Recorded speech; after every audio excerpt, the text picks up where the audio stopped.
नमस्कार, मैं मेघा हिंदुस्तानी स्वागत करती हूँ आपका माटी के लाल पर। नीतीश कुमार इन दिनों काफी व्यस्त हैं इस बात को समझने के लिए कि भारतीय जनता पार्टी आखिरकार उनके साथ कर क्या रही है। लेकिन बीजेपी की चाल अब सामने आ चुकी है। बीजेपी दरअसल जेडीयू की सीटों को कम करने के लिए अपने पैरों पर कुल्हाड़ी मारने के लिए भी तैयार है। यानी महागठबंधन जीत जाए ये स्वीकार है भारतीय जनता पार्टी को, लेकिन नीतीश कुमार मुख्यमंत्री बन जाए ये भाजपा नहीं देख सकती। अब ऐसा क्यों है और कैसे, किन आधार पर मैं ये बातें कह रही हूं, सब कुछ आपको बताएंगे।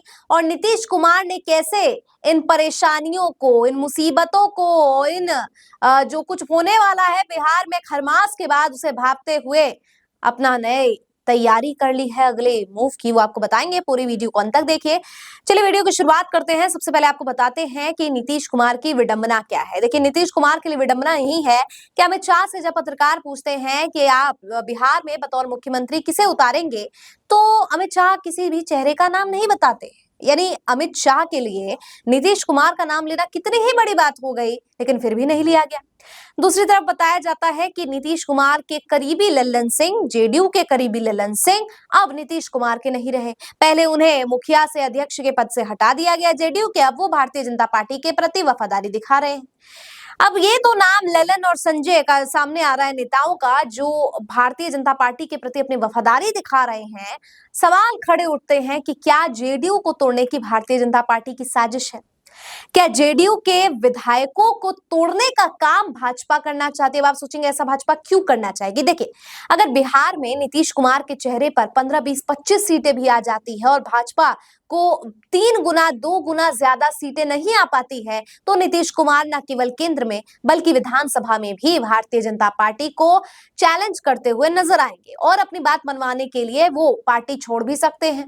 और अगर पार्टी गठबंधन का साथ छोड़ देती है जेडीयू, तो फिर भाजपा को नुकसान होगा। और ऐसे में भाजपा चाहती है, पहले तो यही चाहती है कि 2 गुना या 3 गुना ज्यादा फायदा हो, और अगर फायदा नहीं होता है तो जेडीयू की सीटें कम करो। जेडीयू की सीटें तब कम होंगी या तो पार्टी के लोगों को अपने साथ बुला लो, या पार्टी में अगर आप चुनाव मैदान में ऐसे लोगों को टिकट दे रहे हैं जेडीयू के द्वारा ये चर्चा करके जो चुनाव हार जाएंगे, या जो चुनाव में खड़े हो उठ रहे हैं लेकिन महागठबंधन के साथ साठगांठ या कुछ अलग जो बी टीम्स कही जाती है उनका इस्तेमाल करके जो है भारतीय जनता पार्टी जेडीयू को हरा दे। तो ये सब कुछ मतलब भारतीय जनता पार्टी अपने ही गठबंधन को निगलने की साजिश रच रही है। और इसका प्रमुख कारण भी मैंने आपको बता दिया कि नीतीश कुमार अगर मुख्यमंत्री बन जाते हैं तो भाजपा को केंद्र से लेकर अब विधानसभा में भी बिहार में दिक्कतों का सामना करना पड़ेगा। तो ये तो परेशानियां हैं भारतीय जनता पार्टी की, जिस वजह से नीतीश कुमार के लिए ऐसा गड्ढा खोदा जा रहा है। लेकिन नीतीश भी कहते हैं कि काफी जो है उन्होंने भी घाट घाट का पानी पिया है। इतनी बार मुख्यमंत्री बने हैं, चुनाव में खड़े न होने के बाद भी, तो आप समझ सकते हैं कि नीतीश कुमार जो है कच्चे खिलाड़ी है नहीं।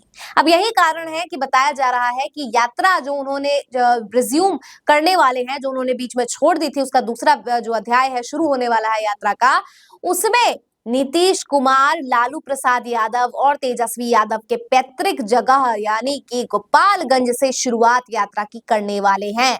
अभी 1-2 दिन भी बीते हैं, ज्यादा समय हुआ नहीं, 24-48 घंटे हुए होंगे जब नीतीश कुमार को लालू प्रसाद यादव ने ऑफर दे डाला था कि आरजेडी के द्वार आपके लिए खुले हैं और आप आ सकते हैं। और आपने देखा भी होगा कि जेडीयू के नेता आरजेडी के खिलाफ बयानबाजी नहीं कर रहे हैं, और उल्टा कुछ नेता ऐसे भी सामने आए हैं जो जेडीयू आरजेडी को भाई भाई भी बता रहे हैं। तो वो लोग जो पहले खिलाफ बोला करते थे वो अब न्यूट्रल हो गए हैं, न्यूट्रल से अब वो पक्ष में जा रहे हैं। तो आखिर ऐसा क्यों हो रहा है? क्या जेडीयू के अंदर गुटबाजी शुरू हो गई है? तो बिल्कुल हाँ, गुटबाजी भी ऐसी कि भारतीय जनता पार्टी के प्रति कुछ वफादार हैं तो कुछ अब आरजेडी के प्रति जो है अपनी वफादारी प्रमाणित कर रहे हैं।